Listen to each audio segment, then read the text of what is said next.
तो हेलो बच्चों, नवाबा YouTube channel के बोर्ड आवर सेक्शन में आप सभी बच्चों का स्वागत है। तो इस वीडियो में यार हम आप लोग का जो साइंस का जो सेट 3 है बच्चों, उसका सॉल्यूशन लेके आए हुए हैं। ठीक है, और आप सभी को पता है जो इस चैनल से जुड़ चुके हैं कि इस चैनल जैसा सॉल्यूशन कोई प्रोवाइड नहीं कराता है। ठीक है, सबसे सटीक और सबसे अच्छा सॉल्यूशन एक्सप्लेनेशन व्याख्या के साथ सबसे अच्छा देने वाला चैनल बोर्ड आभा ही है। सबसे पुराना चैनल है। और मैं बता दूं कि पिछले साल यहाँ पे आप देख पाइएगा, देखिए हमारे दो चैनल है नव आभा और बोर्ड आभा। बोर्ड आभा चैनल से भी पुराना है नव आभा, लेकिन बोर्ड आभा में आपको बोर्ड के रिलेटेड डाला जा रहा है। नव आभा में आंसर की डाला जा रहा है, आपके जो आपका क्वेश्चन पेपर है उसका, ताकि आंसर की आप लोग मैच कर सके करेक्ट। तो इस चैनल को अभी आप सब्सक्राइब करके रख चुके हैं तो नव आभा को भी सब्सक्राइब कर लेना। ये दो चैनल दोनों के दोनों सब्सक्राइब होने चाहिए। और देखो यार, तुम लोग जब क्लास करते हो तो समझ सकते हो कि जब कहीं पे क्लास करते हो कोचिंग जाके, उससे अच्छा है कि यहाँ पे कम से कम दो चैनल सब्सक्राइब करके आपको कुछ फ्री में जब मिल रहा है तो उसका उपयोग करें, उसको यूटिलाइज करें। ठीक है, तो दोनों चैनल को सब्सक्राइब कर लो। ठीक है, अभी के अभी कर लोगे तो बढ़िया रहेगा। अब देखिए मैं क्या बोल रहा हूँ कि सभी वीडियो क्लास ज्वाइन करने के लिए बोर्ड आभा नव आभा यूट्यूब चैनल से जुड़ कर रहें। ठीक है, आगे देखिए क्या बोल रहे हैं कि झारखंड बोर्ड में पिछले साल 1200 से ज़्यादा बच्चे 75% से अधिक लाए थे।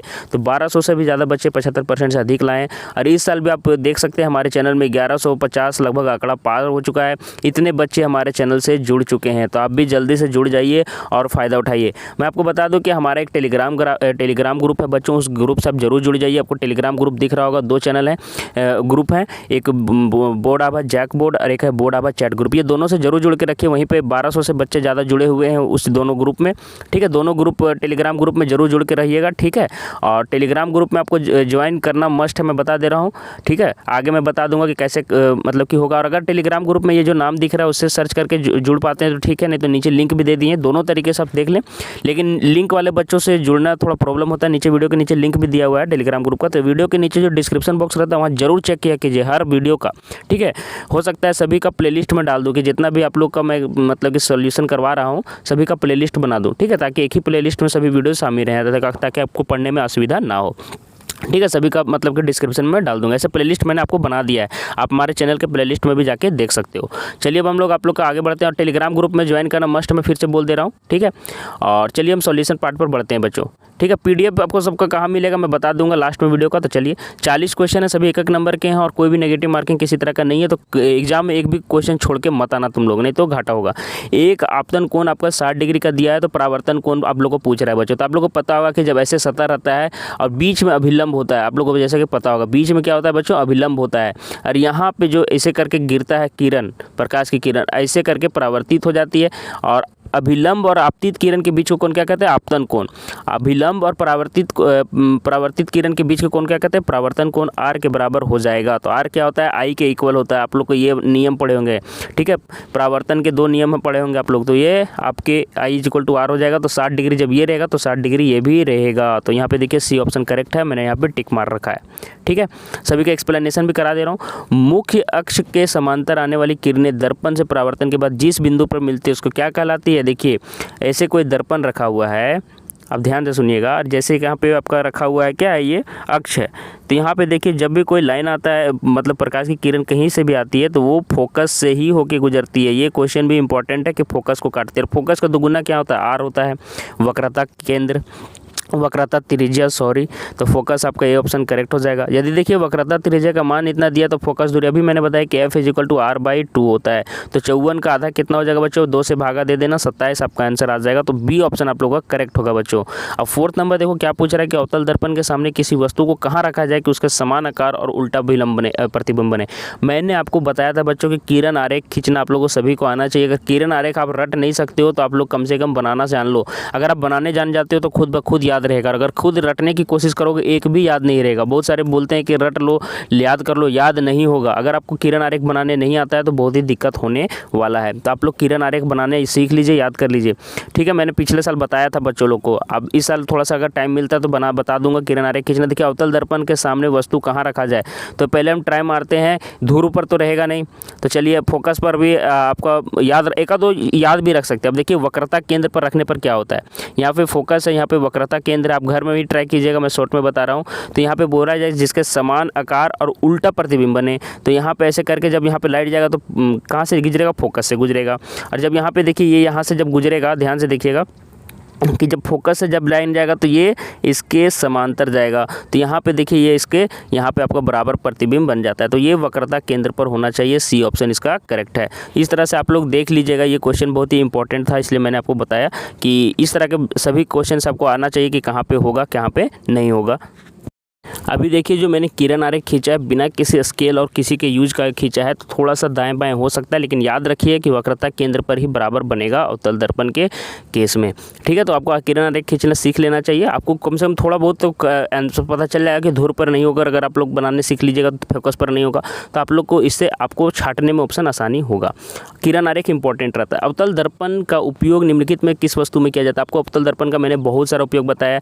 गाड़ी के साइड मिरर के रूप में उत्तल दर्पण का उपयोग किया जाता है। अपना चेहरा देखने के लिए समतल दर्पण का उपयोग यूज करते हैं, है ना। सूक्ष्मदर्शी में नहीं होता है, किस में होता है? गाड़ी के हेडलाइट में। आपको पता होगा मैंने हर वीडियो में बताया कि गाड़ी के हेडलाइट से जब यहाँ पे लाइट रहता है सभी समांतर निकलती हैं किरणें यहाँ से टकरा कर, है ना।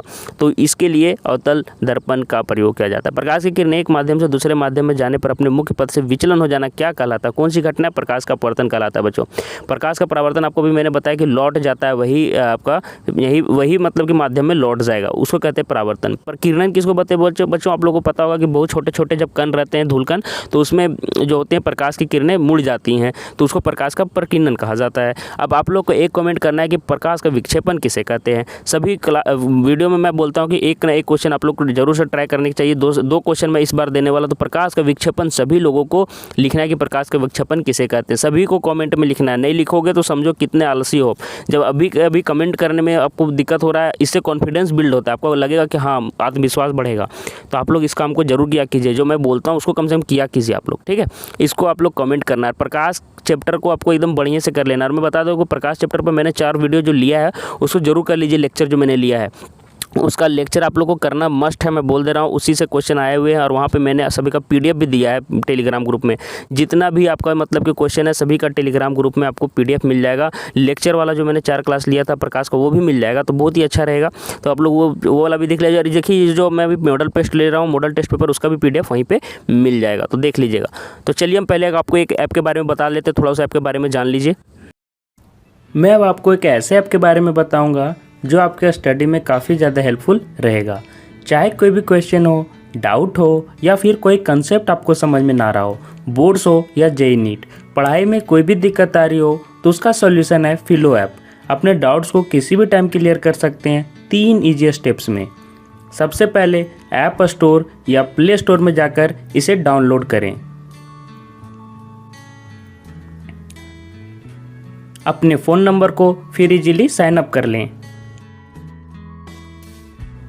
अपने क्वेश्चन का पिक्चर लें या फिर उसे टाइप करके सबमिट कर दें और फिर फिलो ऐप आपको जोड़ देगा 60 सेकंड में इंडिया के टॉप एक्सपर्ट से लाइव कॉल पे। आपके क्वेश्चन में आप कहना चाहते हैं कि बल्ब की पावर कितनी है। अगर बल्ब जो है वो 220 वोल्टेज पर ऑपरेट हो रहा है, राइट। इस बैटरी का जो वोल्टेज है वो आपको गिवन है 220। तो ये आपको सिंपल रिलेशन हो गया यहाँ पर। अब अगर कोई आपको और डाउट है तो आप बताइए।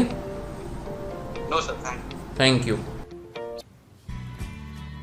इस ऐप का डाउनलोड लिंक वीडियो के नीचे दिया गया है, तो जाके डाउनलोड करो और मेरा रेफरल कोड डिस्क्रिप्शन बॉक्स में मिल जाएगा, जिससे 10% ऑफ में आपको मिल जाएगा फिलो ऐप। चलिए अब 8th नंबर क्वेश्चन में चलते हैं। 7th नंबर क्वेश्चन में चलते हैं कि प्रकाश में किस पदार्थ में प्रकाश की चाल सबसे अधिक होती है। तो देखिए यार, जिसका सबसे कम अपर्तनांक होता है उसी में प्रकाश की चाल सबसे ज़्यादा होती है।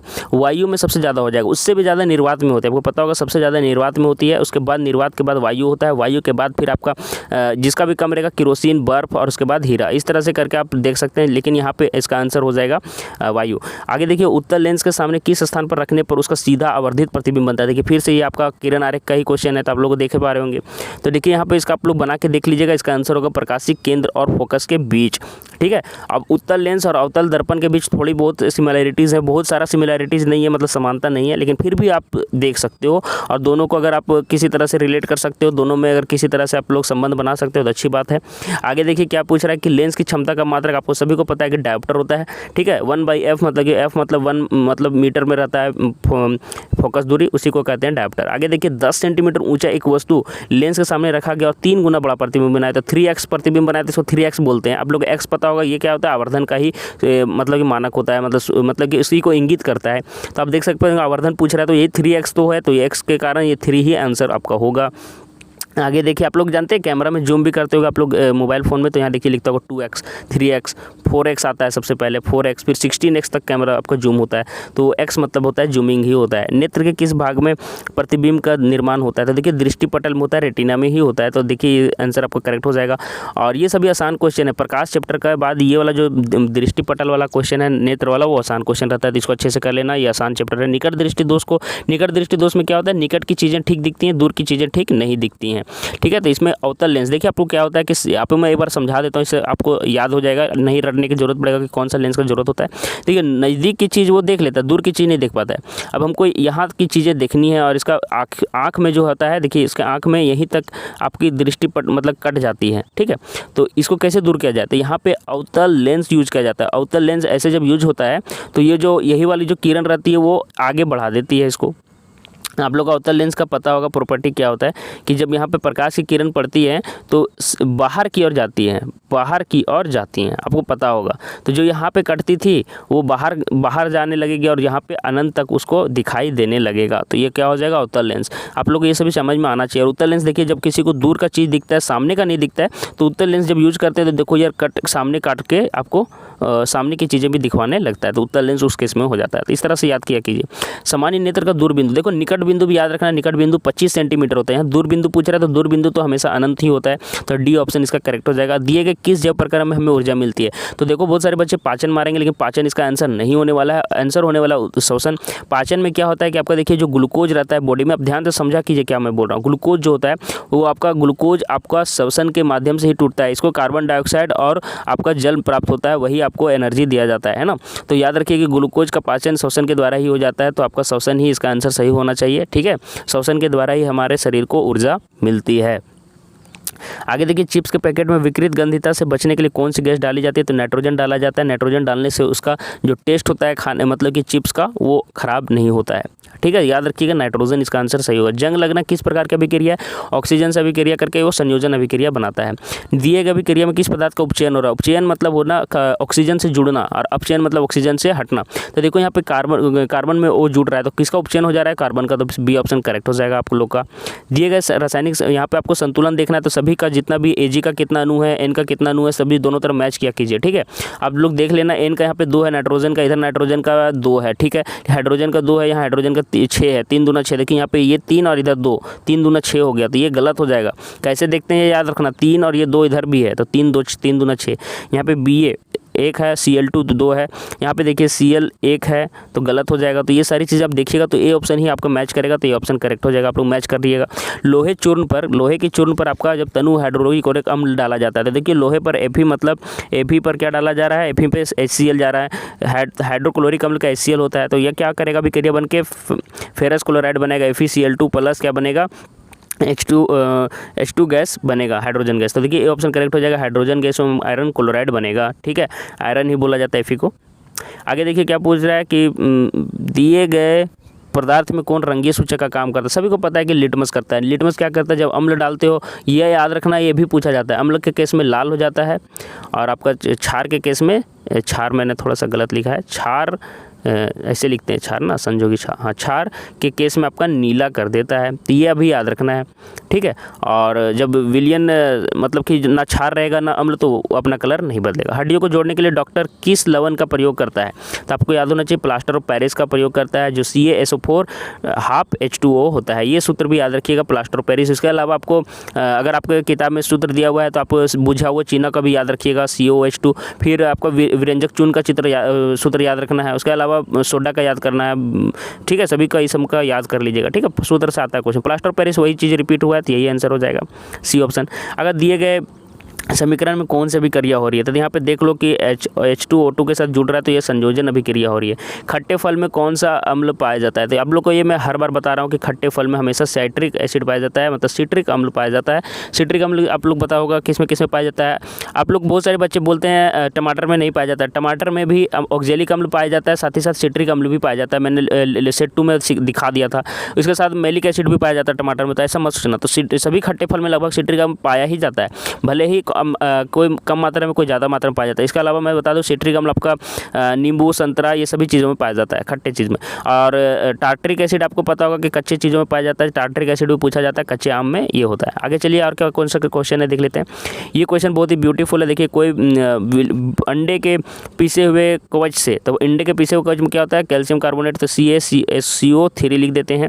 और कौन सा किससे अभिक्रिया, कौन सी गैस से अभिक्रिया करके चूने के पानी को दूधिया कर देता है। याद रखना कि कभी भी चूने को पानी को जब दूधिया किया जाता है तो CO2 होना गैस मतलब कि ज़रूरी है। तो CO2 गैस हमको रिलीज कराना है, तो CaCO3 प्लस हम क्या करेंगे, HCl जोड़ेंगे। ठीक है, तो यहाँ से देखो क्या बनेगा, CaCl2, ठीक है, CaCl2 बनेगा, उसके बाद CO2 बनेगा और H2O बनेगा। देख पा रहे हैं क्या क्या बन रहा है। तो देखिए यहाँ पे क्या होगा कि CO2 गैस के कारण जो बाद में रिलीज हुआ है, उसी के कारण चूने का पानी क्या हो जाएगा, दूधिया हो जाएगा। तो H2 इसका आंसर सही हो जाएगा। समझ में आ रहा है। और आगे देखो क्या पूछ रहा है कि कोई विलयन नीले लिटमस को लाल कर देता है। अभी मैंने बता दिया, तो उसका pH क्या होगा। तो pH आपको पता होगा कि 7 का इधर 7 के ऊपर इधर क्षार होता है और 7 के नीचे इधर क्या होता है, अम्ल होता है, इधर अम्ल होता है। तो यहाँ पे 7 से कम यहाँ पे सिर्फ 2 दिख रहा है, तो ये क्या हो जाएगा, आंसर हो जाएगा आपका 27। देखो क्या पूछ रहा है, अमीबा अपने किस अंग से भोजन पाचन करता है। तो भोजन का पाचन पूछ रहा है। ठीक है, तो भोजन का पाचन खाद्य रिक्तिका में होता है। आप लोगों को पता होगा कूटपाद से वो ग्रहण करता है। केंद्रक और मूंग, ये सभी का काम आप लोग याद रखा कीजिए। ठीक है, नहीं तो एक क्वेश्चन से 2-3 क्वेश्चन आप लोग के बनते हैं। पाचन की प्रक्रिया में अमाशय का कौन सा प्रोटीन का पाचन करता है। तो देखो यार, पेप्सिन प्रोटीन, यही इसी का पाचन किया जाता है ना। हाइड्रोक्लोरिक अम्ल छोड़ा जाता है, लेकिन पाचन तो पेप्सिन प्रोटीन का ही होता है। आगे देखो क्या पूछ रहा है कि निम्नलिखित में से किस जीव में प्राणी संभोजी पोषण होता है। ये आप लोग को याद हो गया था, पिछला भी मॉडल टेस्ट पेपर में आ चुका। अमीबा इसका आंसर होगा। मानव हृदय में देखिए 2 आलिंद और 2 नीले भी होते हैं, तो हो जाएगा 4 आंसर। 4 कोष्ठ पाए जाते हैं, आप लोगों को पता होगा। और आलिंद और नीले में आपको पता होगा, एक आपको रक्त को पूरे शरीर तक पहुँचाता है और दूसरा आपके रक्त को पूरे शरीर से फिर से हृदय में ला पंप करता है। तो ये सारी चीज़ें आप लोग को याद होना चाहिए। निम्नलिखित में से कौन, नहीं तो पूछ देगा तो फिर दिक्कत होगा। तो आप लोग आलिंद नीले का काम भी पढ़ लीजिएगा। निम्नलिखित में से कौन भोजन के माध्यम को क्षारीय करता है, पित्त। तो डी ऑप्शन आपका करेक्ट हो जाएगा। उत्सर्जन तंत्र की क्रियात्मक आपका अपन बता देते हैं, पिछले वीडियो का ही रिपीट हुआ है। देखिए मॉडल का वृक्काणु और नेफ्रॉन। अच्छा बच्चों, मैं एक बात और बता दूं कि आप लोग को टेलीग्राम ग्रुप में जुड़ना ही है। साथ ही साथ मैं बता दे रहा हूं कि सभी मॉडल पेपर का सॉल्यूशन अच्छे से करा लो, मेरे लेक्चर का भी कर लो। ये आप लोग का यहाँ से बहुत सारे क्वेश्चन भेज जाएंगे। इसके अलावा गेस्ट पेपर भी जरूर कंप्लीट कर लेना। ज़्यादा से ज़्यादा क्वेश्चन प्रैक्टिस करके जाओगे, तभी आपको जो एग्जाम में दिखेंगे क्वेश्चन, वो आपको लगेगा कि हाँ मैंने इसको पहले कर चुका है, नहीं तो दिक्कत होता है। ठीक है, और प्रकाश चैप्टर सबसे इंपॉर्टेंट है, कर लेना। और बायोलॉजी को तो रटना ही पड़ेगा, तो बायोलॉजी का कोई उपाय नहीं है, बायोलॉजी का कोई तोड़ नहीं है, उसको रटिए। लेकिन हाँ 3 से 4 बार पढ़िएगा तो रटने की जरूरत नहीं होगा, आपको खुद समझ में आने लगे, याद हो जाएगा।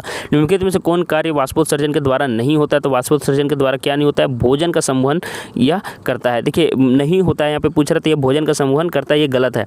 आगे देखिए, यह पौधों में ताप का नियमन करता है, ये करता है वाष्पोत्सर्जन, आपको पता ही होगा, वहाँ से भाप निकल जाती है। या जाइलम में जल की गति को प्रेरक बल प्रदान करता है, ये सारी चीज़ें वो करता है। आगे चलिए हम लोग चलते हैं आगे बायोलॉजी में। निम्नलिखित में कौन सा एक लिंगी पौधा, एक लिंगी पौधा आपका पपीता होता है। तो ये भी आप लोग को याद रखने की ज़रूरत है। ठीक है, अब देखिए यहाँ पे मुकुलन होता है, इसको मुकुल जब बोलते हैं तो इसको मुकुलन कहेंगे पूरे को, है ना। तो इसमें जनन की कौन सी प्रक्रिया, मुकुलन। एक और प्रक्रिया आप लोग को मैंने बताया था कि ऐसे करके एक रहता है, जीव यहाँ से टूट के 3 हिस्सा में बदल जाता है और फिर बड़ा हो जाता है तीनों। ठीक है, तो वो पुनरुद्ध भवन है। ठीक है, जो अपने ही शरीर का अंश को तोड़ के वैसा करता है। पुनरुद्ध भवन और इसमें बहुत अंतर है, आप लोग पुनरुद्ध भवन इसमें नहीं मार दीजिएगा। ठीक, इसलिए मैं बता रहा हूँ, वो पुनरुद्ध भवन अलग था। इसमें मुकुलन में होता है, शरीर के एक अंश से बड़ा होकर फिर अलग होता है, वहाँ पे टूट जाता है, विखंडित होकर बनता है। तो यहाँ पे मुकुलन आंसर सही हो जाएगा, पुनरुद्ध भवन नहीं होगा।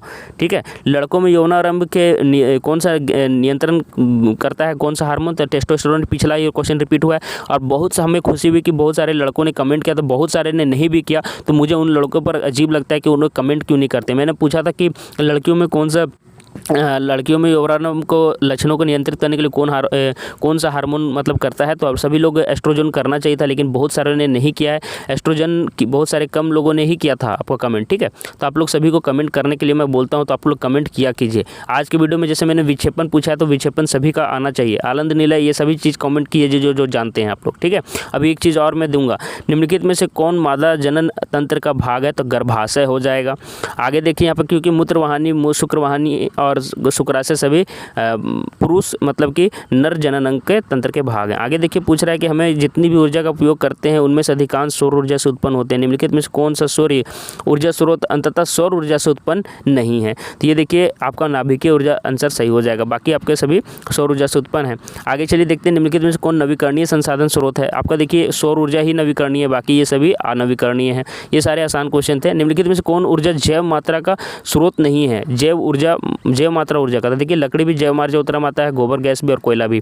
नाभिकीय ऊर्जा इसका आंसर आपका सही हो जाएगा। अब मैं हर बार एक वीडियो में क्वेश्चन देता हूं, तो आपको इस बार मैं एक क्वेश्चन देना चाह रहा था कि आपको प्रकाश का विक्षेपण मैंने दे दिया है। एक और क्वेश्चन मेरा हमारे पास आप लोग के लिए ये रहेगा कि चलिए मैं एक बार सोच लेता हूँ कौन सा क्वेश्चन दे दूँ आपको। मैं प्रकाश चैप्टर से ही देना चाह रहा था। आप लोग को अवतल दर्पण के 3 उपयोग बताने हैं और उत्तल दर्पण के 3 उपयोग बताने हैं। इससे आपका एक क्वेश्चन कन्फर्म रहेगा। तो उत्तल दर्पण और अवतल दर्पण के 3 उपयोग आप लोगों सभी को कमेंट करना है। आशा करता हूँ वीडियो पसंद आएगा। काफ़ी मेहनत से बनता है बच्चों। वीडियो लाइक कीजिए, अपने दोस्तों को भी शेयर जरूर कीजिए। टेलीग्राम ग्रुप में जुड़ के पीडीएफ को ले लिया कीजिए और फ़ायदा उठाइए। लेकिन मैं बता देता हूँ, पहले वीडियो देखा कीजिए तब पीडीएफ को डाउनलोड किया कीजिए। पीडीएफ डायरेक्ट डाउनलोड करने से कोई फ़ायदा नहीं है। पहले वीडियो को देख के समझ लो, इसमें बहुत सारी चीज़ समझाई जाती है, तब पीडीएफ को आप लोग डाउनलोड कर लेना। आशा करता हूँ वीडियो पसंद आया है। आप इसी तरह से चैनल से बने रहें, चैनल से जुड़ जाएँ। और आज के लिए बस इतना ही बच्चों। बाकी सेट पेपर आप लोग जरूर देख लेना। हमारे चैनल जैसा सॉल्यूशन कोई नहीं दे रहा। मैं फिर से कर रहा हूँ, सभी का पीडीएफ दे रहा हूँ और सॉल्यूशन भी दिला रहा हूँ। आज के लिए इतना ही बच्चों, धन्यवाद।